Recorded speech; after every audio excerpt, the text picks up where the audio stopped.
Good morning, everyone, and welcome to today's session. My name is Jenny, and I'll be facilitating today's event.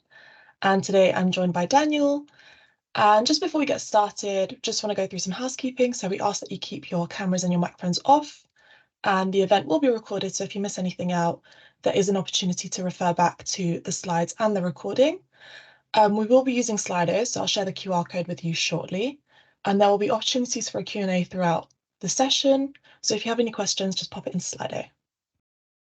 So this is the QR code. I've also put a link in the chat, and I think you can access it in one of the apps on the Teams.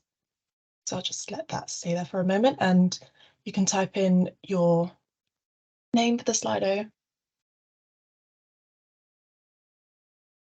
Yeah, just while everyone's getting that up too, I'd recommend that if you do have any questions, sort of, to type them in as you think of them, because I've got it up on a separate screen, so I'll be able to see any questions as they come in and hopefully be able to address them in real time or near enough.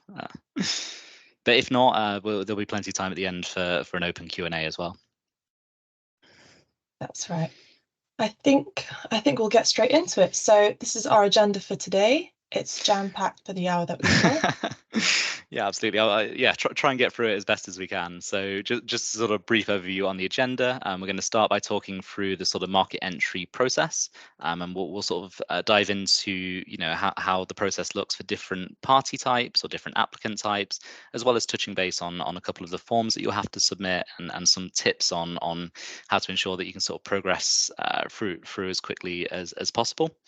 We'll spend a little bit of time talking about controlled market entry, which is a requirement for suppliers and DNOs when they enter the market, just to ensure that they're not growing more quickly than their business processes and technical capabilities can handle, and still obviously managing to meet rec requirements. We're going to spend a little bit of time talking about the metering accreditation too, since obviously last year the Consolidated Metering Code of Practice came in, COMCOP, which combined all the different metering codes under the REC. So we just wanted to sort of have a brief discussion on what changes have come about because of that.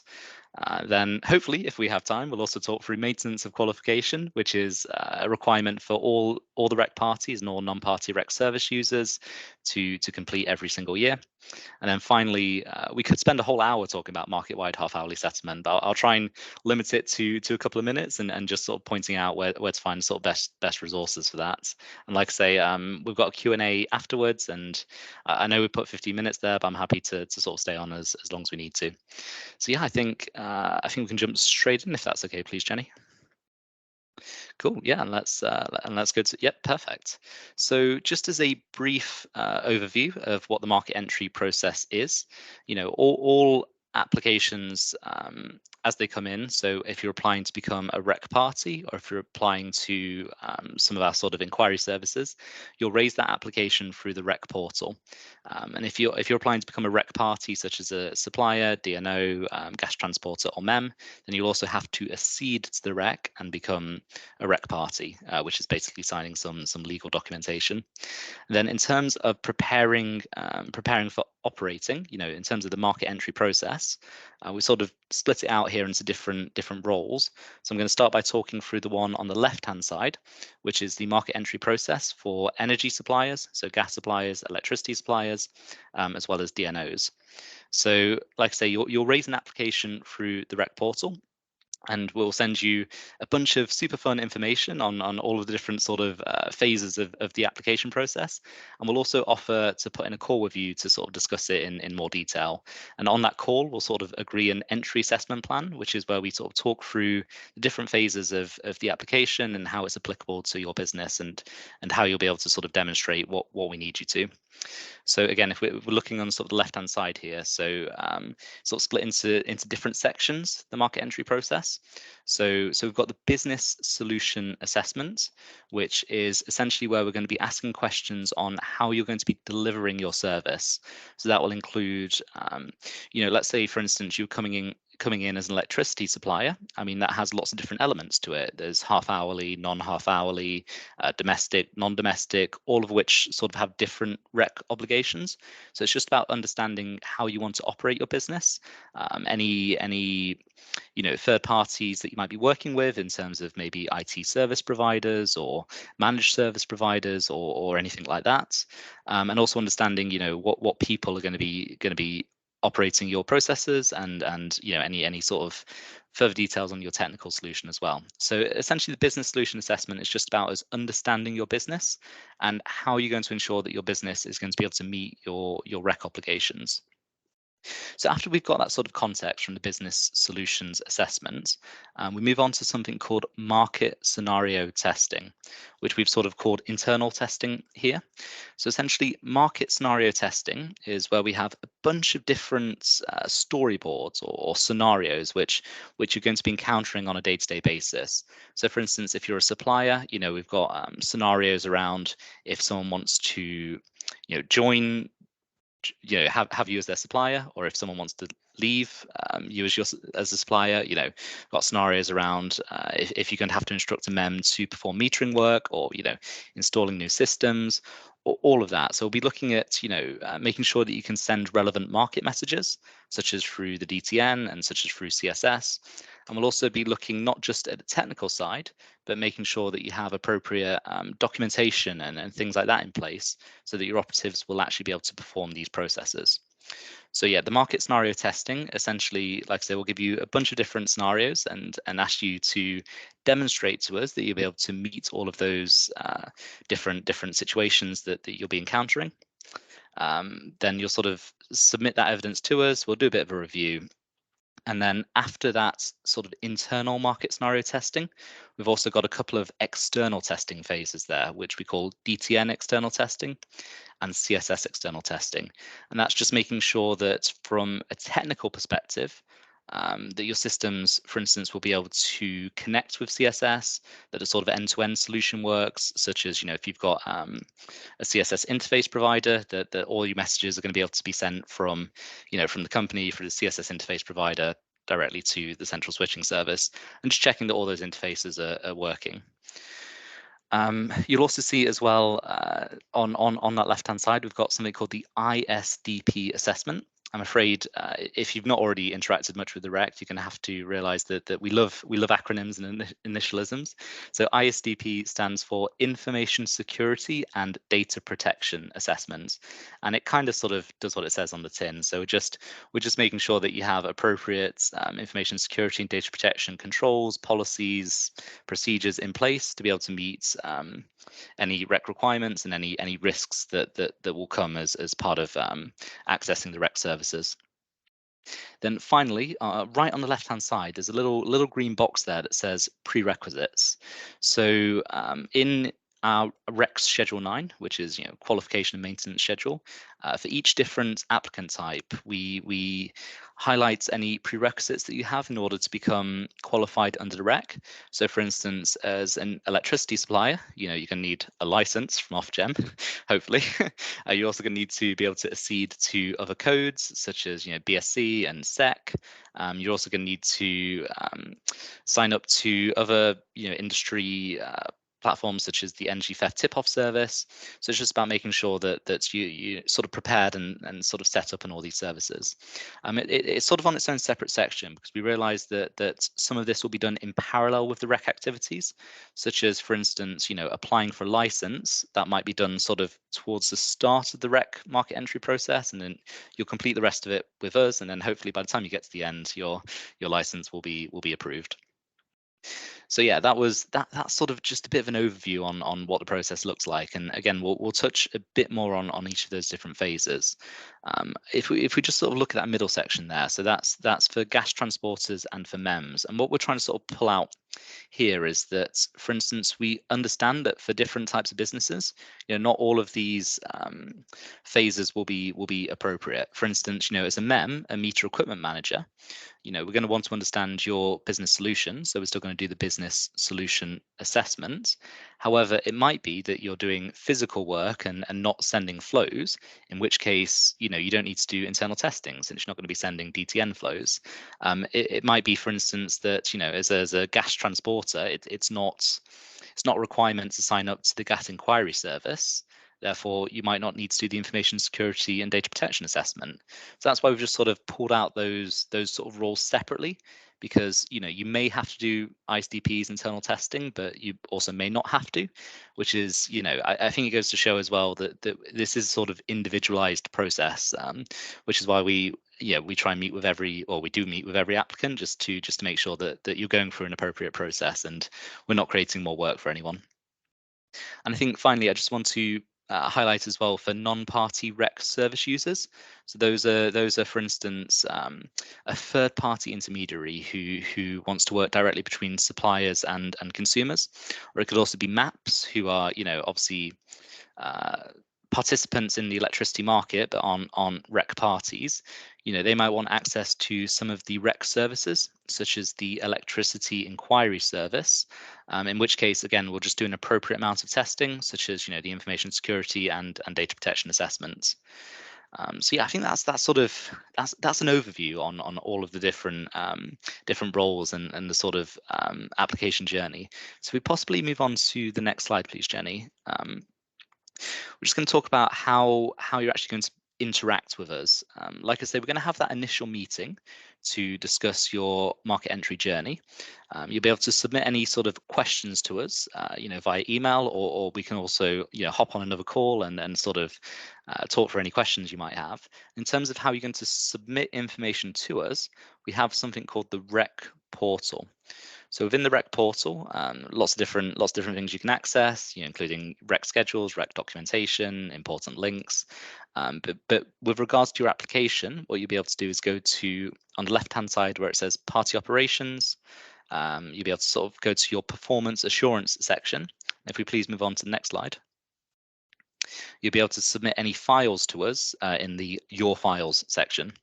And we just ask, if you do submit any files to us, just shoot us an email at performanceassurance@recmanager.co.uk, just letting us know what you've submitted, just so we can make sure that we can hop on, review it as soon as possible, and like I say, put in another call with you if needed. So I think that's enough on sort of mechanics of it. If we maybe move on to the next slide, please, and like I say, talk in terms of, when you submit something to us, what do we actually do with that? So for instance, you might provide us with some information, you might complete one of our forms, you might submit some supporting evidence. And what we'll do is we'll then take a look at what you've submitted, assess whether it's contains sufficient information, sufficient evidence for us to be able to gain that assurance that you're going to be able to operate in line with REC obligations, with the REC code. And then for each of the different stages of the assessment, we'll provide some feedback. So for instance, you might submit something to us and we might approve it straight away. We might raise an observation, which doesn't necessarily mean that you have to complete something straight away. It might just be us, highlighting a certain REC obligation to you, or something that you'll have to do in the future. We might ask for some follow-ups, which is just where we need a bit more sort of clarification or a bit more evidence on something you've submitted to us, just so we can gain that understanding and gain that assurance that we need. Or we might also raise a finding, which is where we have a more serious concern that you might not be able to meet REC obligations. So I think what we're trying to pull out here is that it's a bit of sort of back and forth process. It's a bit of so it's an ongoing conversation. So you'll be submitting some information to us. Like I say, we'll review it, and we might sort of like I say, get back on a call with you and just sort of talk it through and make sure we're understanding everything, and like I say, potentially ask a couple of follow-up questions. So yeah, I think that's good on sort of how submissions work. In terms of talking through some of the actual forms, if you can possibly please, Jenny, move to the next slide. Yep. So one of the key forms is the business solution assessment. Like I say, most roles such as suppliers, DNOs, MEMS, they're going to have to submit that. And the aim of it is just so we can understand how you're going to be operating in the market, and how you're going to ensure that you're going to be operating in line with REC code obligations. So it's sort of split into three main sections, which is the business solution, which is, for example, how are you going to be scaling up your operation within the first 1, 3, 5 years, just so we can understand, what your business plan is there.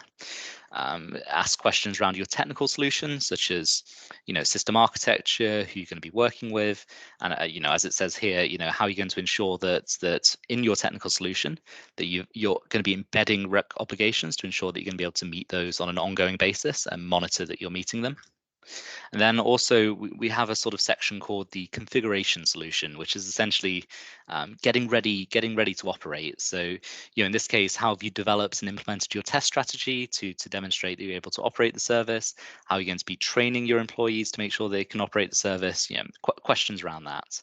And for all the different questions that we have, we've sort of provided a guidance document too in the entry assessment forms, which outlines, the type of information we're expecting, and also examples of supporting evidence we'd be expecting. So for a lot of this, it's sort of descriptive, not prescriptive. We're not saying, oh, you have to provide this, this, and this. We're trying to give you ideas on how you're going to be able to demonstrate that you're going to be able to meet these REC requirements. So that's the business solutions assessment. And I think, please, Jenny, if we just move on to the next slide. We also have the information security and data protection assessment, which again, sort of very similar format in that we'll send you a bunch of questions relating to information security and data protection, and we're just going to expect some information back on how you're going to meet those requirements, and also supporting evidence as well.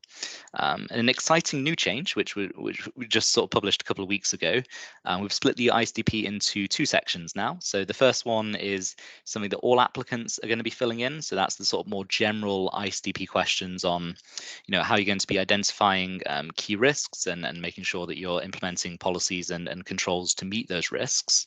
And then we've sort of added a section 2, which is more situational. So not everyone's going to have to fill in the entire sort of ISDP, but if there are specific risks, such as, if someone's accessing the API, we're going to point them towards additional questions, such as, what processes do you have in place in relation to incident management, which is a heightened risk for the API. You might accidentally be spamming the API or whatever. How are you going to sort of resolve that issue? So again, it's going back to that point of we take a sort of very risk-based approach to all of our assessments and try and make sure they're appropriate based on the application type. And again, for all of our information security and data protection questions, we provided guidance and the type of evidence we'd expect you to provide. And again, as you're going through each of these sections, some of it, like the BSA and the ISDP, you can sort of submit in parallel and work on in parallel. And if you have any questions on the ISDP as you're going through it, definitely just chuck us an email, or we can jump on a call and talk through it. Like I say, we want to help make sure that you understand what the requirements are, so that you're able to provide us with the best possible responses. But yeah, cool. I think we can sort of move on from the ISDP and talk a bit more about the market scenario testing. Sorry, Jenny, if we, in fact, no, actually, before we do that, yeah, if we go on to the next slide. I did promise at the start we'd talk through some top tips on the BSA and ISDP submissions, just to make sure that, like I say, you can progress as smoothly as possible. So, like I say, as I've said, I think you're bored of me saying that, we tailor our assessments based on your proposed business solution. So any information you can provide us on proposed business solutions, system architecture, information security risk register, areas like that will mean that, we can ask specific and tailored follow-up questions which are relevant to your business. And if we don't have that understanding on what your business solution is or what your system architecture is, then it could be more difficult for us to properly assess it, which might lead to a bit more back and forth. So, I think those are key areas for you to be providing as part of your initial submissions. And I think, again, it sort of leads on to point 2 as well, that a lot of the potential follow-up questions we might ask can be quite easily answered by any sort of additional context or supporting policies that you can provide to us. So, if you're giving us written responses, but those can be substantiated, then definitely try and provide as much context and evidence as possible, because again, it means we'll be able to sort of review that as part of your initial submission and hopefully cut down on the number of follow-up questions that we ask. And again, just as a bit of a I guess, heads up, one of the key areas we're looking at, especially in information security and data protection, is that you understand the risks of accessing, in some cases, personal information, and that you have you're sort of managing that and having appropriate controls in place. So I think that's an important question for you to put some sort of thought into and make sure that you're covering those areas, because that's something we really look out for, is making sure that you understand the sort of risks and your obligations under REC, and that you're working to meet them. So cool, awesome. All right, so if we please move on to the next slide, Jenny, and we can talk a bit about. I've got a thumbs up, so thank you, whoever that was. So if we talk about market scenario testing, so like I say, the market scenario testing is a requirement for suppliers, for DNOs, and for other companies as well that might be sending information on a DTN. So a MEM may be sending information over the DTN, in which case this would be relevant to them too. So, for the BSA and for the ISDP, we sort of give you a long list of questions, and internal testing isn't quite like that. Instead, we give you a bunch, like I say, a bunch of business scenarios, such as, for a supplier, if you're gaining a customer, losing a customer, whatever, and it's your sort of job to test those scenarios in your proposed business and technical solution and make sure you'll be able to operate it. And if we move on to the next slide, please, it will sort of give a bit more information on what we're expecting as part of this internal testing. So we're expecting you to submit to us, what your test plan is going to be, so we can have, so we can be sure that you're covering all of the areas that you need to, so that'll be under the test scope as well.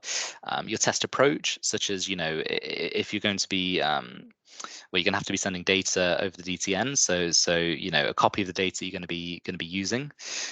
Test procedures, and again, I know I mentioned it, but for internal testing, market scenario testing, we're not just looking at the technical solution, we're also looking at the business processes behind it too. So we'll be looking as part of this, as part of this submission, complete set of business processes that you're going to be using in the live environment.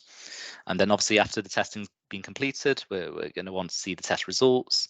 And also not just, a summary of the results, but also, any supporting evidence for that. So let's say, for instance, as part of your test procedures, you might be documenting screenshots from your systems, which show that the relevant flows were sent correctly and updated the rest of your systems correctly. We're also going to want to ask questions around, test assurance, test owners, making sure that the testing's been properly reviewed on your side and escalated, for instance, to relevant test owners, and results are shared more widely with, for instance, senior management via reports that you might be sharing. So that's the phrase we use for this is that we're testing your testing. We're just trying to gain that assurance that you guys have appropriately tested all of the different scenarios that you're going to be facing on a day-to-day basis. So, for a lot of this, obviously, we're happy to provide guidance and happy to jump on a call to talk through what we're expecting. But, this will be something that will be led really by you guys as the applicants, and then you'll just be submitting a sort of test pack to us of the work you've done. And again, we have an entry assessment information pack, which sort of gives more guidance on specifically, what type of information and files and evidence we're expecting. So I think that's good for market scenario testing, internal testing. I think if we just move on to, external testing. So we have two types of external testing. We have DTN, which is a data transfer network, which is one of the ways that you'll be sending market messages. So it's carried out by sort of the REC co-manager team. So what we'll do is we'll essentially jump on a Teams call with you, and we'll do some simulated flows where, for each of the market scenarios, we'll sort of simulate pretending to be a party sending you files and pretending to be a party receiving files from you, just to make sure that like I say, from an end-to-end technical point of view, that everything's working as it should be. And again, if we please move on to the next slide. It's similar as well on the CSS side. So it's carried out by the sort of switching operatives own testing team, and again, it's a similar aim, where essentially, we'll be provisioning you access to a CSS test environment, and we'll just be asking you to essentially document that the entire solution works from an end-to-end point of view, where you'll be able to simulate a flow from your own systems through the SIP, and directly interfacing with CSS. So again, the external testing is more sort of on the technical side. And again, we have sort of guidance documents that you'll be able to review before beginning the testing. Cool. If we just please move on to Jenny, the next slide. I think to recognize as well, I've talked a lot about technical testing, and I appreciate that there are lots of different ways that parties can create their sort of business plan and their services. So I think, as it says here, we sort of lay down obligations for you to follow specific processes and specific, data specifications, but we don't tell you how to operate your business. And a lot of parties do use managed service providers to provide these sort of systems and processes. So a lot of these products, let's say software, will have already been tested in terms of sending and receiving data flows. So in those circumstances, if, for instance, you're using a managed service provider who is already operating the market, or has already gone through market scenario testing with the rec, you'll be able to place reliance in certain areas on evidence from that managed service provider, such as you'll be able to place reliance in areas. I think it says here that these systems have been developed to meet rec process requirements, that they integrate with other rec services such as EES, such as CSS, and that you'll be able to sort of use as evidence that the software works as intended. However, even when using a managed service provider, even from the sort of technical side, the applicants will still need to be able to show that their own implementation of that will be able to connect and properly interface with the different sort of market message platforms such as DTN and CSS, and specifically as well, not just from a technical side, but from a more process orientated side, that any staff that are coming in are going to be able to operate these processes. You're going to be trained on it, so there's appropriate documentation in place, and that level of information security risk management is there as well. So in these cases, this is why it's important that we have these initial sort of meetings to understand what your implementation is, because it might be, for instance, that we get some of the technical testing out the way first, since it's already a solution which is gone through a lot of this technical testing, and then we sort of do the business solution side of it afterwards. So like I say, it just goes to that point on as being flexible and trying to get the appropriate assurance that we need, and without always rigidly saying, okay, it's this order first, then this order, then this order.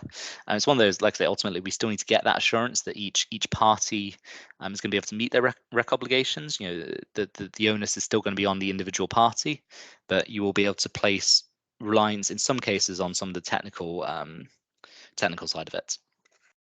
Cool. I think if we move on to the next slide as well. Just a quick lowdown on the rec inquiry services. So we have the electricity inquiry service and the gas inquiry service, and for each of these inquiry services, there are different ways that you can access it. There's for both of them, there's like an online portal where you can log in and search for individual MPRNs or MPANs and find the relevant information from them. You can also directly interface with these inquiry services through an API. We also offer some reports as well with specific information from the inquiry services.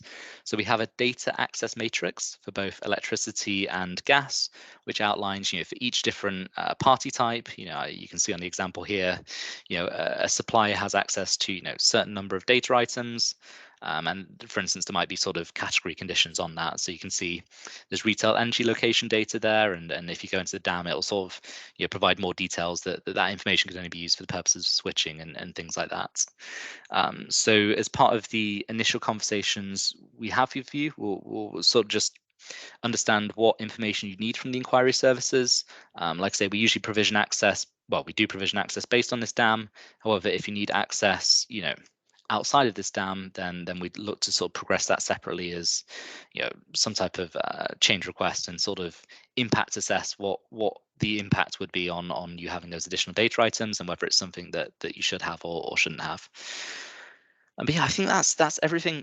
In fact, if we just move on to the next slide, just to double check, Jenny. Yep, I think that's everything I had on the general market entry process. I'm just double checking. I can't see any questions yet on the Slido.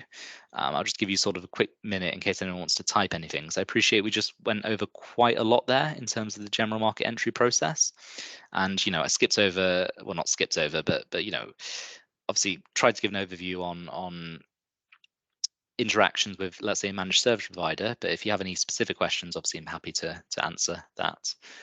I've tried to fill as much as possible for a minute or two there. I can't see any other questions coming in, so I guess maybe we can move on to the next slide. I think as well, and last filler I'll do, just in case any other questions come in. But I think I highlighted that last month we, like I say, pushed some new updates to our entry assessment forms, including splitting up that ISDP. This month, we're also publishing some updates to the entry assessment information pack, which will provide further guidance on your managed service providers and what type of testing we'd be expecting in those circumstances, and it provides further guidance too on internal testing, and the evidence we're expecting there. So yeah, look out for that in a couple of weeks' time. That update is going to be published. Cool. Stuart, I think, has asked a question. What's the lead time to schedule external testing with DTN and DCC? That is a great question. So I don't want to flippantly say, how long's a piece of string, anything like that, because it really does depend on things, for instance, such as the scope of the testing. Like I say, this testing's done on market scenarios, and it might be for the external testing if you're using a SIP and a managed service provider which has already gone through a bunch of testing. It might be that we're able to reduce the scope of your external testing, which would then reduce the sort of timeframes for it. I think in terms of the SLAs we have, the CSS or DCC external testing is the slightly longer one. So that's from start of ready to start external testing to end, when we receive the report it was completed. The sort of maximum SLA is 60 working days, which is, I think, works out to just under 3 months, doesn't it? But like I say, there is scope for that to be reduced depending on what your testing scope is and how quickly you can provide information to DCC. But equally, that can work the other way too.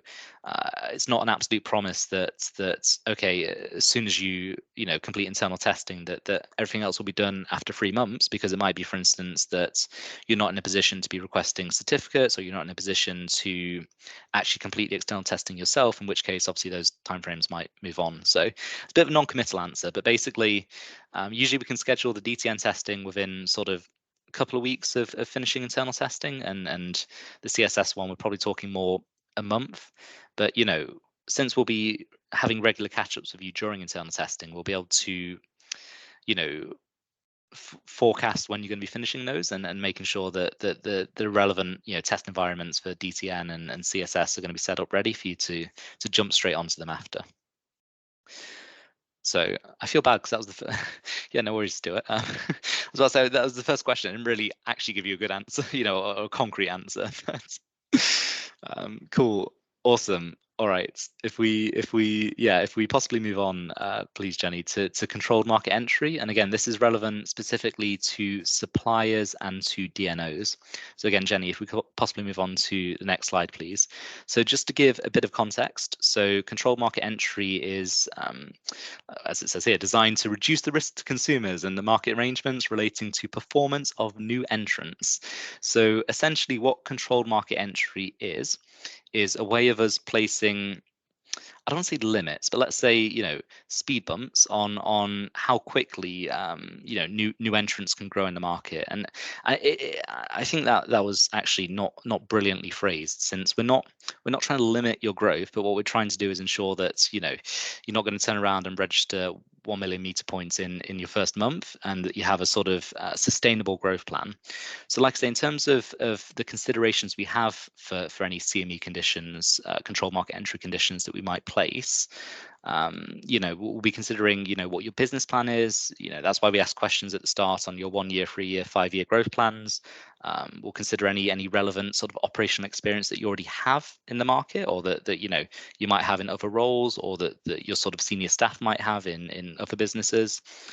What your business model is going to be. Again, if you're using sort of IT software, IT systems, which are quite sort of standard in the market and have been shown in the past that they can handle, higher volumes, and that's something that we'd consider as well as part of any CME conditions.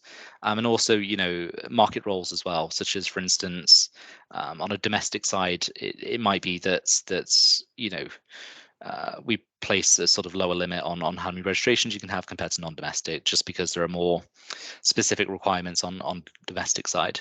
And just in terms of what the controlled market entry conditions actually look like, if we can possibly, Jenny, move to the next slide.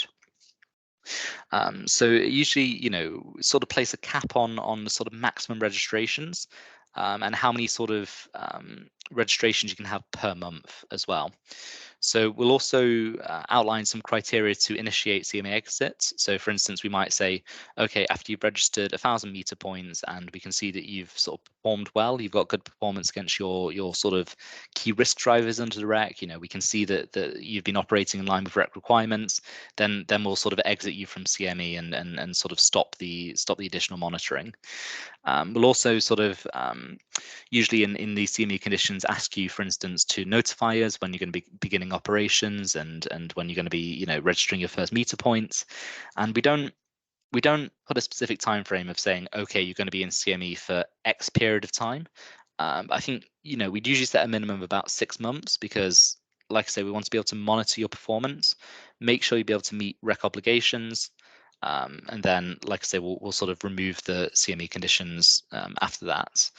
And CME is nothing, there's no special requirements or nothing scary that it's going to impact suppliers or DNOs in any way. It's just a way of us monitoring your performance in those initial months, potentially up to a year, 2 years, those initial stages, just making sure that you're growing appropriately and meeting rec requirements. So it's nothing too much to worry about. So yeah, I think that's pretty much everything I wanted to say on controlled market entry. I don't know if anyone does have any questions on controlled market entry. Well, that's clearly not everything I wanted to say on it. I did briefly mention in terms of exiting from CME, essentially after a certain period of time and after you've registered a certain number of meters and shown us that you can perform in line with rec obligations, then you can submit a form to us to exit from CME, which would then remove any restrictions in terms of how many meters you can register over a certain period of time. Cool. And that is definitely the last slide on CME. So are there any questions at this time?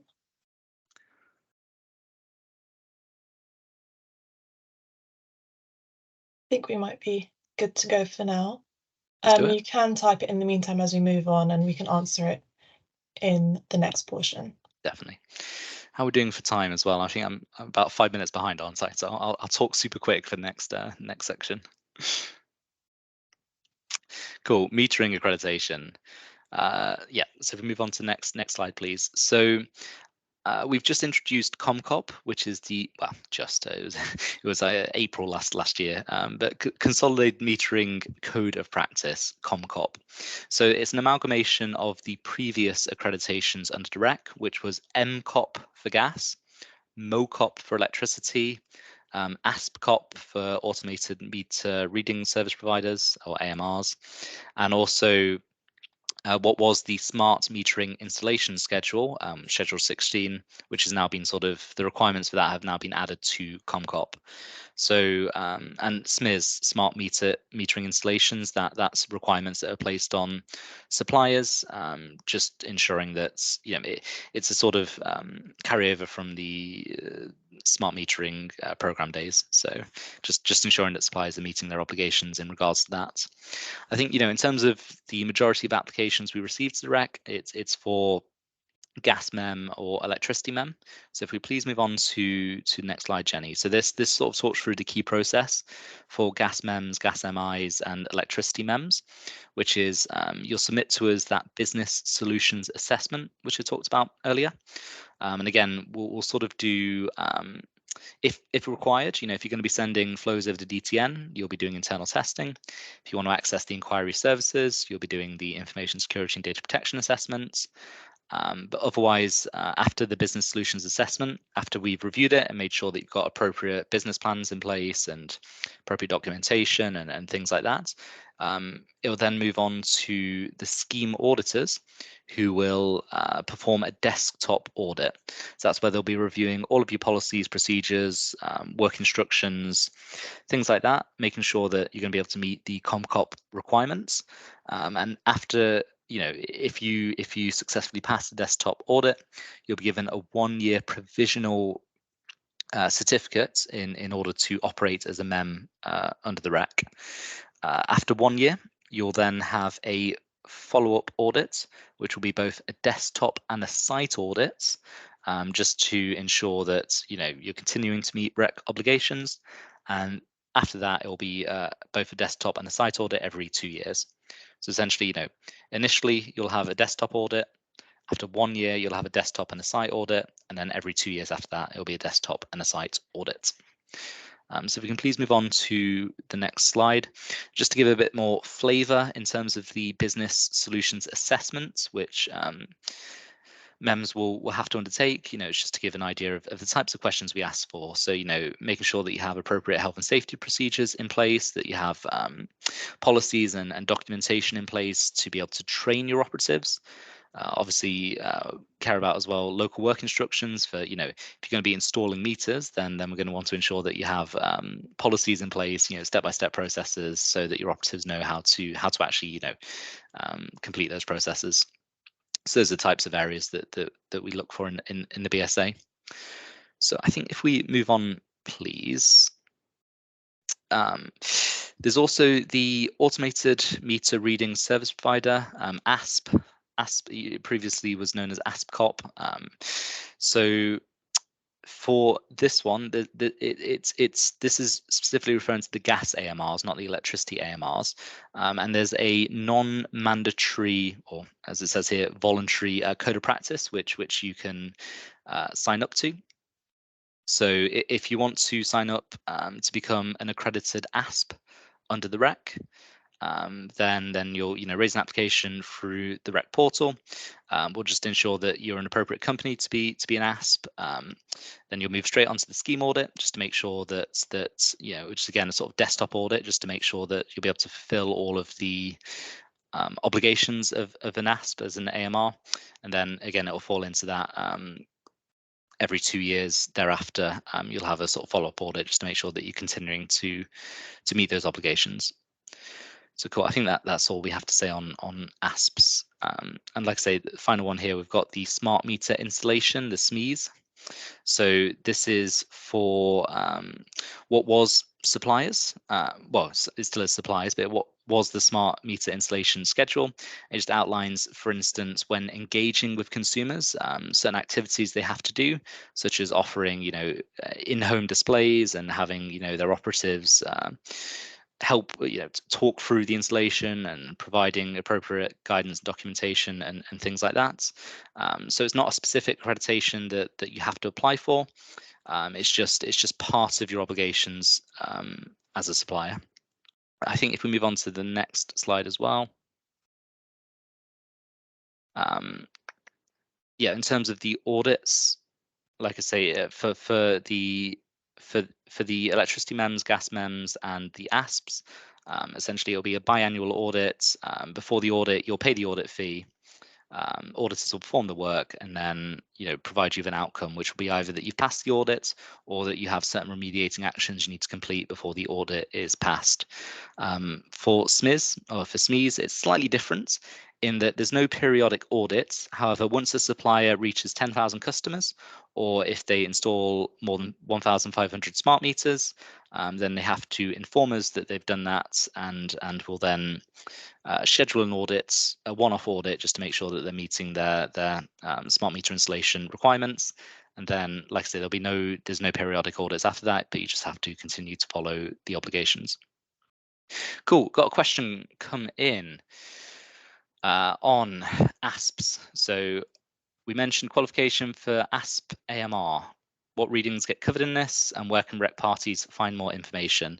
Appreciate that question. It almost feels like a setup question. Thank you for it. So in terms of the requirements, so there are two sets of requirements to follow. So there's COMCOP, which is the consolidated metering code of practice, which outlines you'll see some sort of drop down options, and wherever it says AMR, AMRs have to follow that. But specifically as well, a lot of AMR, because it's automated meter reading, it's to do with data flows that get sent. So a lot of that's covered under Schedule 14, metering operations, which will outline in what circumstances certain data flows need to be sent. And for instance, we have guidance, can't remember specifically off the top of my head, but one of them, for instance, where the connection can't be reached as part of the initial installation, it tells you which data flows you have to send because of that. And then once you go in and complete the installation afterwards and communications can be established, then you have to send a different type of data flow. So yeah, basically COMCOP and Schedule 14. Cool. Awesome. Yep, and just to sort of highlight as well, there's an ongoing change in the rec which isn't approved yet. So this isn't something that's definitely going to happen, but it's something that's currently going through sort of the consultation and sort of planning for implementation phase. It's rec change request R0064. So on the gas side, we have gas MEMS, meter equipment managers, and gas MIs, meter installers. On the electricity side right now, it's sort of bundled into one category. So R0064 is sort of exploring if those can be separated into electricity MEMS, which are going to be called mowers, meter operator agents, and electricity meter installers, or EMOs, electricity meter operatives. So it's just something to flag if you're interested in obviously joining and becoming electricity MEM, that in the future the sort of current joint requirements for MEM might be split out into two different roles. Obviously parties can be both the roles or just one of the roles. Cool. I think that's everything I want to say on R0064. Yeah, and just a quick one to highlight as well. There's a recent change came in to create a new role called Safe Isolation Providers. So the reason this came in was that in certain circumstances, well, for instance, to perform metering work, the MEM has to be working under the instruction of the supplier. But in certain circumstances, let's say if you're working on an apartment building, and you have to provide some or want to provide some isolation services, previously that would have required getting sign off from every single supplier, which obviously could be difficult for MEMS. So for certain types of work, we've introduced this new safe isolation provider role, which means you can do certain types of work without getting the permission of every single supplier. This isn't meant to be a new role in the sense of, to perform this physical isolation work, you still need to be a COMCOP accredited electricity MEM. So it's not to introduce a sort of, smaller qualification just for certain types of physical work. The sort of whole purpose of the SIP role was, like I say, just to ensure in those circumstances that you don't have to get permission from every supplier. So yeah, in terms of the steps, in order to become a SIP, so the SIP itself is the party that sort of sends and receives safe isolation provider data flows. So the SIP themselves will need to sort of accede to the rec as a MEM. They'll need to have an MPID under the BSC. They'll need to be able to send and receive rec market messages. DTN, market messages over DTN. They'll then need to accede to the CUSA and get that sort of roll code Y under BSC for their MPID. So the SIP is the one that sends and receives the SIP data flows, but then also, that SIP might do the physical metering work themselves, in which case they need to be COMCOP accredited, or they might subcontract out the physical metering work to someone else who is ComCop accredited. So, for instance, that works the other way around. If someone wants to just do the physical isolation work, then they'd have to be working under the instruction of someone who is a SIP that can send and receive data flows. And in fact, I can just see a question that's come in on SIPs, which is, do you need to be a ComCop accredited MEM in order to become a SIP? So you don't need to be ComCop accredited to do physical metering work in order to become a SIP, since the SIP is about sending and receiving data flows. However, you do need to be ComCop accredited to perform the physical work of isolating, de-isolating, energizing, de-energizing meters. So cool. Awesome stuff. All right, M of Q. Almost there, I promise. So every rec party and non-party rec service user has to submit an annual maintenance of qualification to us. If we please move to the next slide. That involves an annual statement. So an annual statement, every single party and non-party has to submit every year, which is essentially outlining that you are following your rec requirements and sort of self-certifying that. The annual statement does need to be signed by a director and a director as per company's house. However, the director can also delegate the authority to sign off on this annual statement to someone else, but they'll have to sign a letter of delegated authority, which they have to renew every single year. And again, it's just something to highlight that it does have to be a director as per company's house, which I appreciate sometimes can be a bit more difficult to get hold of, hence why we're sort of giving this advance notice, just to make sure that they're either aware of this requirement or that they delegate that authority to someone else within the company. Then you'll also either need to submit a compliance statement or an external assessment. So a compliance statement is essentially self-certifying that you're meeting all of your information security and data protection requirements. But periodically, you'll also have to do an external assessment, which is where you don't self-certify, but instead you submit evidence to us, a bit like the regular information security and data protection assessment. So most people will do an external assessment every 3 years. But if you've had an information security breach, or if you're a sort of higher risk category, such as a third-party intermediary service provider, then we'll ask you to do an external assessment every single year. But for most people, it will be an external assessment every 3 years and a compliance statement in all the other years. Then finally, we have the change or incident notification form. So if you have an information security incident, then regarding rec services, or regarding if you're a supplier DNO, regarding your rec anything to do with your rec customers or anything like that, so not just inquiry services but anything to do with your more general rec requirements, then you have to report that incident to us. And equally, if you're going to be making any changes which impact how you communicate with other market participants, such as if you're making significant changes to any of your systems which interact with DTN, CSS, anything like that, you also have to let us know what those changes are going to be, and how you're going to be ensuring that those don't cause any disruption or ensure that you can still meet your rec obligations. Off the top of my head, as an example, you could be, for instance, changing your CSS interface provider. So that would change how you interact with CSS. Therefore, you'd have to notify us that you're changing SIP, and we might, ask you to do some additional testing, such as, doing a CSS connectivity test, just to make sure that your new SIP, the end-to-end solution still works with your new SIP. Cool. I think that's everything I had on maintenance qualification. We did make some minor updates as part of change request R0059 just to make clear that if you have an incident, if anyone has an incident, including MEMS, anyone that has access to rec inquiry services, that you do need to submit that change in incident notification to us. And I think we've already talked through the DAM as well. So I think we can move on, please. Yeah, just conscious of time, I will be skipping over this checkpoint, but we only have one slide left. So literally one we're almost slide. there. Market-wide half-hourly Yeah. settlements. Cool. Yep. So market-wide half-hourly settlement is just on the electricity side.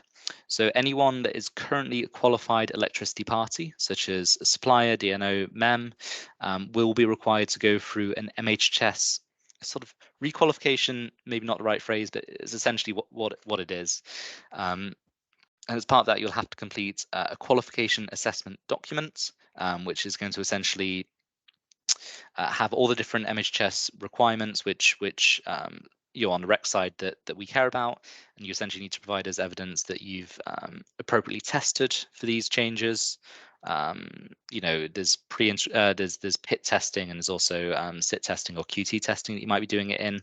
You also have to provide some written information too on the changes you're making, in order any changes you're making to your own systems due to changes brought about by MHS. So there is a dedicated monthly qualification working group to talk about MHS qualification. So if you're an electricity supplier, DNO, MEM, I'd recommend you attend that sort of monthly working group just so you can understand your requirements. For instance, from mid-February till sort of mid-April, we've got a bit of a window for participants to complete what we're calling pre-qualification submission, which is essentially outlining what their plans for MHS qualification are going to be, who they're going to be working with, any reliance they're going to be placing, things like that. So this applies to both current parties and also people that will be parties in the future. So if you're currently going through the process to become an electricity supplier or an electricity DNO, then you are going to have to complete MHS qualification at some point. So definitely attend these qualification working groups. Cool. Awesome. Good stuff. I think that's everything. Just about in time to answer any questions anyone might have. Again, happy to stay on longer if needed, and I appreciate as well that some people might not want to raise these questions publicly. So you're obviously we'd rather you did, so everyone can sort of because if you're thinking of a question, I'm sure other people will be too. But if you do want to ask any questions that are specific to your own company or your own market entry process, then obviously you can follow up with us via email afterwards at inquiries@recmanager.co.uk. And we're also happy to put in a sort of call as well to discuss any specific queries you might have on your own application.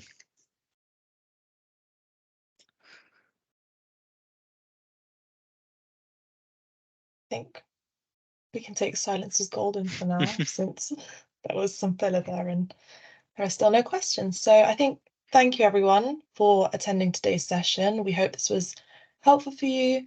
And just before you leave, we ask that you fill out a feedback form on Slido, just asking you how we did and what we can do to improve. It just helps us a lot in running these events. So thank you, everyone.